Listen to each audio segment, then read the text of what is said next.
امي فين يا ريهان؟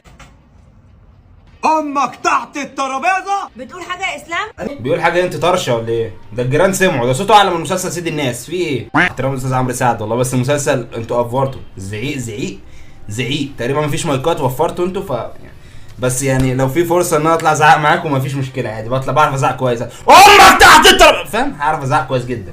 امي مش هتاكل معانا ولا ايه؟ مامتك يا اسلام راحت تعمل شوبينج. هو ما جيلاش هنا ليه؟ معلش مش فاضي الشوبينج، فهي راحت له يعني كوميديا كوميديا. امي فين يا نجوى؟ يا ابني ركز، امك تحت الترابيزه. ايوه يعني فين؟ انت النضاره دي من غير عدسات طيب ولا ايه؟ ولا انت بتفهمش؟ طيب في ايه يا استاذ؟ امك تحت الترابيزه يا تحت.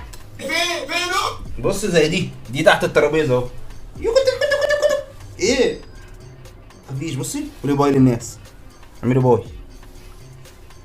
فين امي؟ ما قلت لك يا اسلام بتعمل شوبينج. لا يا اسلام يا ابني، انا مش بعمل شوبينج. استغفر الله العظيم، انا ما بعملش الحاجات دي يا ابني، انا كبرت. جوه هسألك سؤال واحد بس وتردي عليا، امي فين؟ يا اسلام يا ابني انا بقول لك. طب ما تطلعي يا حاجه، ما تطلعي تضربيه في رجله. طيب اعملي اي حاجه يا حاجه، انت مش تحت الارض، انت تحت الترابيزه يعني.